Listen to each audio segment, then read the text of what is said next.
Welcome to Absolutely Marvel and DC. My name's Benny, that is Sal, and that is Dallon.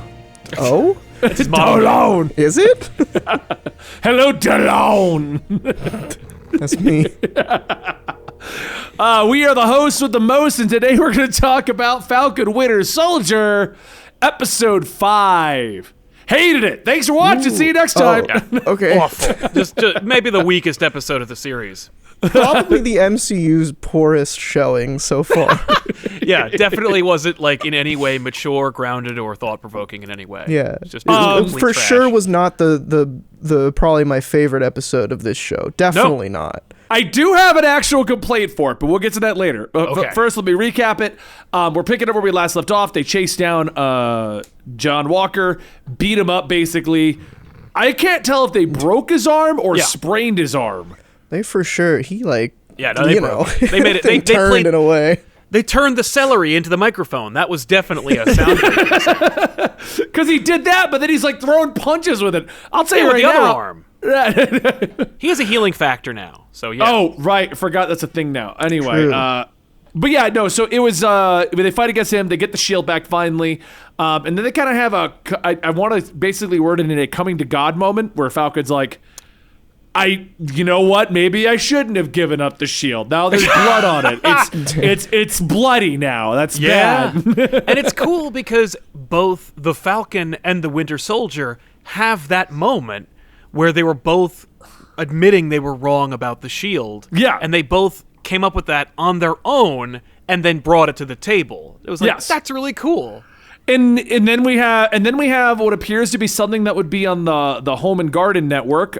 We had this old boat with two guys trying to rebuild it. That is just what I like to call a good old-fashioned montage, ladies and gentlemen. Which is something that I can't get enough of. I love a good old-fashioned montage. Only thing that I'm really going to complain about with regards to the montage, we're supposed to see how crappy the boat looked and then how much better the boat looks now. We didn't really get a good comparison shot. Basically, it just kind of looked like they hung out on the boat. It was mostly just drinking Heine's on the boat, which, by the way, Heineken is the official sponsor of the Avengers.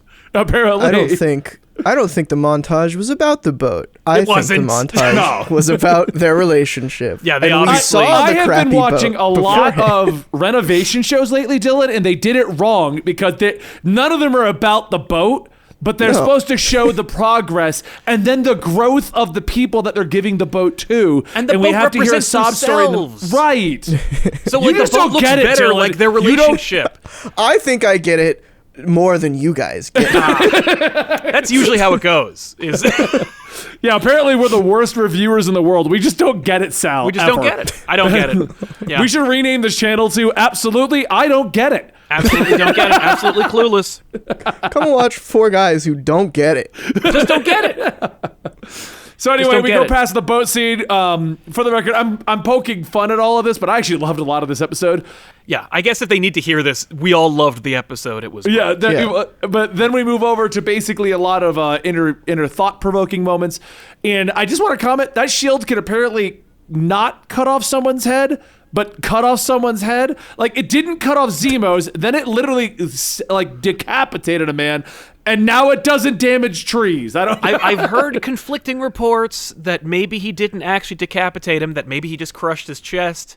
It would have been more on point with everything else that shield can seemingly do. I'll take the head capping, because I like that better. It's much more. It's evocative of Old Man Logan. I want that. I want the bastardization of the helmet, or of the helmet. I was thinking heads, but of the shield. I like that. I thought that was. I mean, it's gruesome, and it also like you didn't show anything, so it might as well be a decapitation. I think the reason that we all thought that John cut off that guy's head was because that's what we wanted to happen. Yeah. And they didn't it was left ambiguous. So like that's what I wanted, but I didn't see it. So I was like, well, he probably just like caved his chest in. Yeah.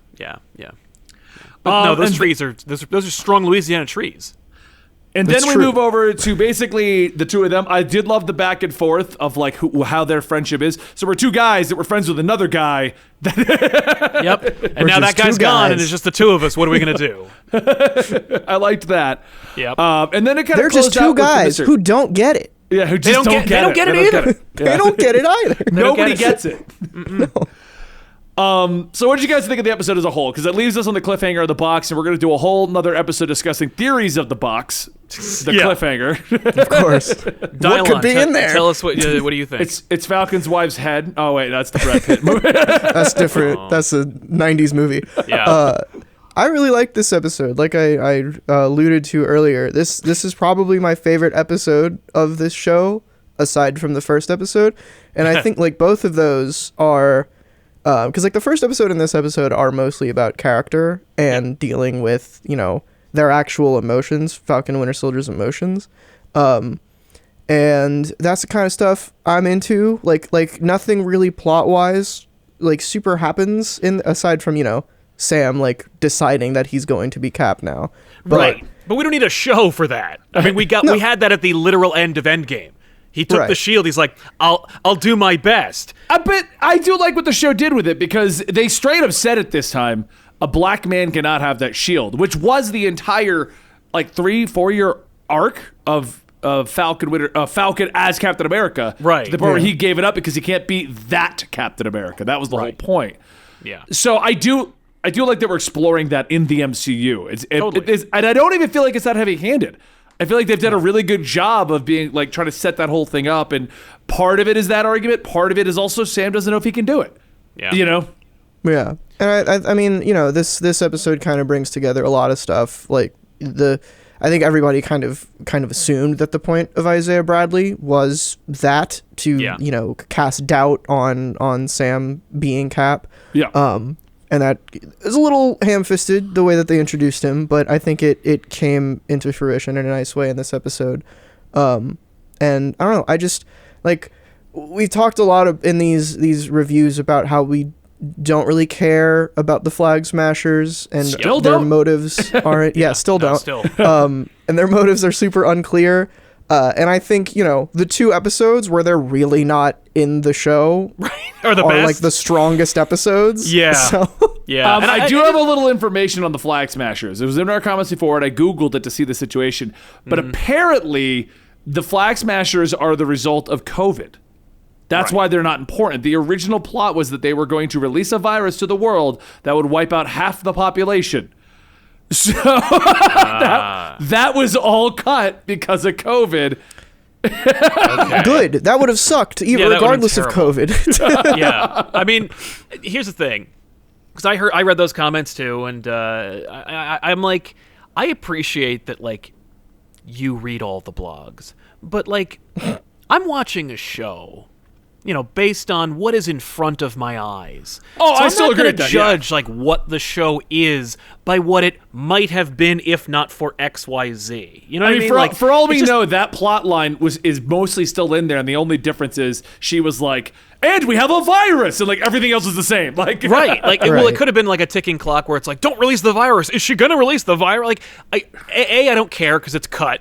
B, I don't care because there's COVID, and C, I don't care about the Flag Smashers, and I don't care about what the context might have been in an alternate reality where that plot was still there. Like, I only care about what's in front of me, what they showed us. And what they showed us is a bunch of unsympathetic characters who are pissing and moaning about Thanos. And it's like, I get it, and I appreciate it, and it's not so much. It's not one of those situations like there is a trope that is, like, for me, one of the most damning condemnations of fiction, which is, I don't care about any of these characters, right? If you don't care about the characters, then they failed as storytellers. And so it's, like, not even worth reviewing.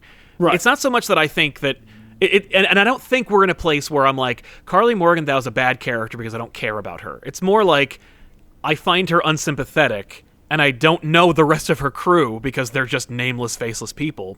Yeah. And I think the show wants me to not like them. So I think I'm on board. My only problem with the way they handle it, though, is I agree. I don't think they want us to like them. But then they throw in the scenes where they're like, this is how we're surviving. And here's how the world was before. And it's like, if you had just taken out those scenes and just made her unsympathetic, she's murdering, and Sam might want to convince her to swap sides. And that was the extent of it. Yeah, but then you wouldn't get why. You'd be like, Sam's wasting his time. Like, why is he wasting so much time? The other thing is, the whole show is about nuance. And even though I'm sure that there's going to be a bunch of people who are, like, really mad at me for saying that. But, like, the show is, like, about the complicated... what's funny about this is Sam's going to be Captain America at the end of the show. And I'm not saying that because I've read anything, spoilers, but like, basically, if you skipped the show, you can go from Endgame to the new Captain America movie, and you won't need to watch the show. Because it's like, yeah, of course he said yes. The end. It's like, actually, there was a 6-hour-long, complicated storyline where he thought about it for a little while. And that's fine. But I'm glad they addressed it, and that kind of nuance is there to cast doubt, and so I'm glad we had it. Because it makes it more... it makes it richer, and it makes it more, like, I don't know, responsible, because it addresses those issues. It doesn't just go like, well, the audience will talk about what it means to be black and Captain America at the same time. Like, they'll figure it out. Like, no, we have something to say about that. That's cool. Yeah. It's the perfect tie-in, and that's what these shows really, they should be, is like, it's something that elaborates on something that happened in the event comic, being the movie, but... isn't completely necessary. It's something that you can watch or read to enrich the experience. But, it's not like part 2 of the part 1 that happened in the actual headlining event. It's just something else that you can read or watch. Mm-hmm. It actually makes me think a little bit more about this, and even WandaVision. Both of these shows have set up so you don't have to watch them, but it just elaborates on the situation. Because even in WandaVision, by the end of it, like from the beginning of WandaVision to the end of WandaVision, if you take it all out and you go watch her in Doctor Strange, she's looking for the dead Vision. Nothing has changed. The only thing you'd be clueless about is the kids. Oh, she has kids in the multiverse as well, but I guarantee they're going to explain them in some way that'll make. Oh, you don't have to watch it. Yeah, they'll catch you up. And I got a feeling thing with is the Falcon complicated, but yeah. And I think with the Falcon Winter Soldier thing, it's very similar to that as well, because if you up until the show, I thought Falcon and Bucky were pretty buddy. It wasn't until this show that I was like, oh yeah, no, they really didn't hang out. Like, Bucky is friends with Cap and Falcon is friends with Cap. But if you were just watching it for what it was and you got to the ending of Endgame, like you said, and you go to the next movie, you'd be like, oh wow, he's wearing a suit. I guess he just went all in. Yeah. Well, like, of course he did, because that's the next step, right? He took the shield. He's not going to be like, I'm wearing slacks. Like, right. It's like, when you put on Avengers and then you go and you watch Age of Ultron and Captain America's in a different suit, you're not going to be like, whoa, what happened? It's why isn't there a show that explains where he gets the new suit?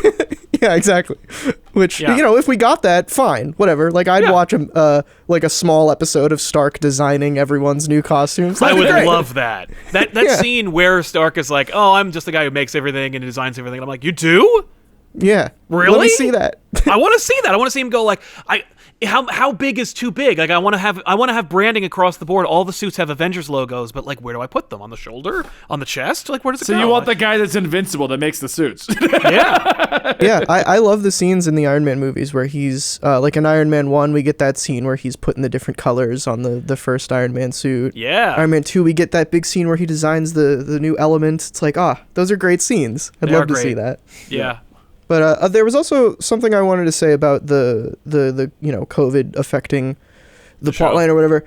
To be fair, I'll give them this. If that was part of their plot of like we want to spread a virus that kills off half the population, their motivations being that they want to put the world back to the way it was during the blip, that would make a little more sense if that was part of their goal. Right. Is to kill half the population again, because that's they seem that is aimless. what we know about the blip, is that half the world was gone. So because they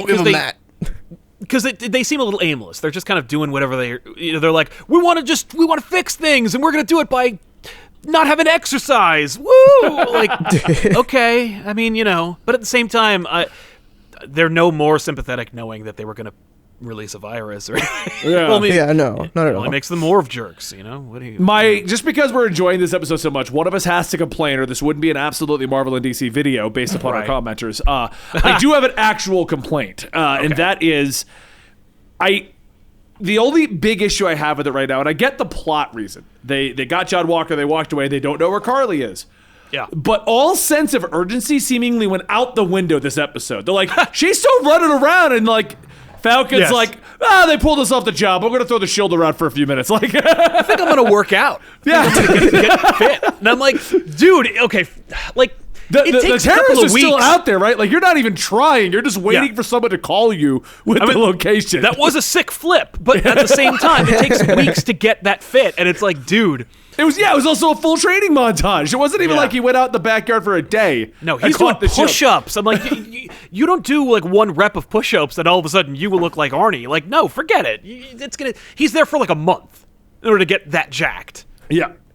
I love during that scene, that montage, when he does do that flip, it's like they didn't even try to hide the fact that it wasn't Anthony Mackie doing that flip.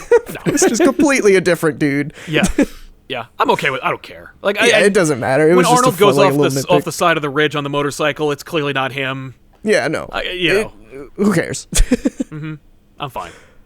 But I was okay with the lack of urgency in this episode, just because this is the type of episode I prefer, right. and they didn't like not explain it. The Falcon's like Air Force buddy was like, sometimes you just gotta wait around until something happens. Sometimes you gotta have a filler episode, and it's like, I hear you. Cool. And I didn't even realize that's other Falcon. Wait. You didn't realize that? It is. You're right. You didn't know that? No. That was one of the big Easter eggs. I did the Easter eggs in episode 1. Yeah, I was one of the big Easter eggs in episode. I'm like, that's Falcon. He gave him the wings. Oh. I didn't even, until you said that, I hadn't, because when you said Torres, I was like, that sounds familiar. But I was just like, it's because I've heard his name in the show before. Right. It's Other Falcon. It's Other Falcon. I don't think they're going to go that route where he turns into half bird, but probably not. And then of course there's the ending, which might as well have ended, because there are so many shots of the box. Yeah. And Sam opening it and looking at it, and like the camera's like moving with him opening the box. He might as well have ended the episode with him looking at the camera going, next time, come baby. back next week. We're gonna have fun with a lot of the theories I got off the internet on this one, but it's pretty obvious. I mean, right now I'm gonna say what I think. I'll say what I think it is, and we'll talk about it in length with all the other fun theories I found. Sure. In a few minutes, but I think it's the suit. I mean, Natalie was sitting next to me, and she's like, "Oh, are they bringing him his new wings?" And I'm like, they wouldn't make that big a deal out of the wings. It'd be like. Right. Here's the wings, Sam. You can fly again, like you did in the last episodes. I loved how he even he brought the wings. We're gonna fix it. Nah, you keep it. Why would you give them the wings? What? Right. You need those. He's mad. I mean, he is mad. But back to my lack of urgency thing, though. I also find it hilarious. Like, even Bucky had no urgency. Yeah. Call me if you find her. Like, where are you going? I'm gonna go tell that sad man that I killed his son. Go back to therapy. He's got some stuff to work out too. But that just shows you how long it is between like the whole training montage. Like, I definitely slept with your sister, so I gotta go. That would be hilarious if they just do like a sitcom moment at the end. Yeah. Don't flirt with my sister. Don't worry. I'm done with that. Like, I didn't flirt with her. I didn't flirt with her. No, I already flirted with her. It worked, and now I'm sleeping with her. It's in the past. Oh, no. Womp womp. Which would be kind of cute. So overall, I enjoyed this episode. I'm excited to see what they're going to do for the big finale. I'm happy that I was wrong, because remember my original theory was that Zemo was going to chase Carly while they chased John Walker, and that was going to be the next two. Yeah. So I'm happy that Zemo's resolved as far as we can tell. Yeah. I don't think we're getting an acknowledgement of the power broker, unless, and I'm going to make the call now. Oh, we didn't... Hold on. What? Speaking of the power broker, we didn't talk about Julia Louis-Dreyfus. Yeah. Oh, my God. We should probably mention that. The contestant. The big cameo that everyone was freaking out about before this episode. It's Chadwick Boseman. Oh, it's Elaine. It's the girl from Seinfeld, yeah. I mean, okay. By the way, I love Julia Louis-Dreyfus. She's amazing. Yes, watched a lot of Veep. absolutely. She's terrific. Like, I think she's the power broker. That's why I said, speaking of the power broker. Well, what I was going to say is, with the way they're going, I don't think they're going to reveal it until the very ending. And then it'll be like, we'll either discover it is Sharon Carter, it is Zemo, or it is Elaine. But it'll be like one of those, like, after the credits, post-credits kind of thing. Like, now the power broker's revealed. I mean, Sharon sent Batroc after them, so... I'm thinking she's the power broker. Yeah, it's either... So, I'm of two minds about the power broker right now. It's the power broker is either going to be a bigger MCU villain, and it's going to be Contessa Valentina, or it's going to just be wrapped up in this show, and then it's going to be Sharon. What if it is just like this is going to be the show thing that with the through line for the shows? Oh God. Through all of the shows? I mean, sure. I think it's more interesting to have, because I've seen a few people, like, people have been talking about the Thunderbolts being a thing for, like, ever since General Ross came back. And I think it would be super interesting if, you don't put Julia Louis-Dreyfus in the penultimate episode of your show if you don't have plans for her going forward. No. No. And I heard she was going to be in Black Widow, by the way, but apparently, like, COVID kept her from being in that, so they put her in this could see instead. that. But either way, they had plans for her, like you said. Yeah. And I think she's going to be, if she's not the power broker, she's going to be some kind of evil Nick Fury for the MCU going forward. What if she's the head of AIM? They're probably establishing actual AIM. No. I'll take real AIM. I mean, I'm tired of AIM. I've been playing too much of the Avengers game. See, I didn't play any of that game. She so shows up and she's like, I brought the bots! And Dylan and I are like, no! Enough with the robots. Just as long as they get their beekeeper uniforms, I'm okay. That's fair. They don't even have them in the game. We fight robots everywhere. She could, in the comics, she was Madame Hydra at some point, that character, so she could be bringing Hydra back. She could be the power broker. She could, start the Thunderbolts. There's any number of things they could do with that character. Yes, absolutely. Whatever they do, I hope it's good. Like, I'm not terribly interested in Hydra again or AIM for that matter. I mean, like, do I want to see the Beekeeper? Sure, but, like, doesn't really matter to me. But... And the Thunderbolts, I fear that because I've seen it so much so quickly that the Thunderbolts is the new Mephisto, where they're like, are they going to set up the Thunderbolts? And I'm like, dude, you're asking a lot. Young Avengers, like we got a new little kid. No, except you could take all the actors they've cast as the young counterparts for their Avengers equivalents, and make a cast of the Young Avengers. Like, you have something tangible there. There are all of the equivalents in the MCU, or at least they're coming. Like, there's some grounding to the Young Avengers theories, because, like, duh. Like, we have a young Hawkeye, we have a Ms. Marvel, we even have a Patriot. We even have Falcon. He has 2 lines, but he's in it. Like, he's there. True. We have 2 Cassies, 3 Cassies now. They can pick whichever one they like best. But with the Thunderbolts, nothing but a whole team of statures. But with the Thunderbolts, it's just like I think I'm frustrated because, like, I think these theories and these ideas are coming from a place of wanting to be right first, not from a place of, like, organic story where it's like, man, they really telegraphed that, like, Thunderbolt Ross has this desire to make a new Avengers team. Like, the only thing we've gotten so far is that they made a Captain America, which could exist in a vacuum. It's the Rob syndrome. This isn't a direct stab at Rob, but it's what Rob did with WandaVision. He threw every theory at the wall. So when one of them was right, he was like, I did it! I called it! It's like... It's not even a stab at Rob. I saw what he was doing because he had a theory every day. And it's like, well, of course, if I throw every theory out there, I'm going to get it right. Right. Yeah, it's just, you pick up on a character who's in a show, they put a name, and you Google it, and then you read their Wikipedia entry, and they're like, all right, here's my theories. This happened to this character at some point, so that's going to happen. Next theory. This also happened to this character, so that's going to happen. Yeah. It's just I feel like you're right. I feel like everyone's trying to, like, race to the I got it right moment. Yeah. So if it is accurate, it started with Sal from Comic Pop kind of a thing. Right. Yeah, give him credit where credit's due. And it's like, I don't view TV as a competitive sport where I need to win. Like, it's just that's we're why I don't so watch bad at it being competitive. We're filming this on a Monday instead of a Friday. I know. Like, what's funny? Like, I saw all the contestant stuff blowing up, and I'm like, I mean, I guess we probably should have met on Friday. Like, but at the same time, what are we going to say? The same thing we were saying today. Which, if you're watching, you just care about opinions as opposed to, like, winning. I mean, like, right? It's for anybody who wonders why we've been filming these on Mondays as opposed to Friday, the answer is really simple. The channel's still kind of small, so we're giving ourselves more of a relaxing way to watch the shows instead of having to rush them. Yeah.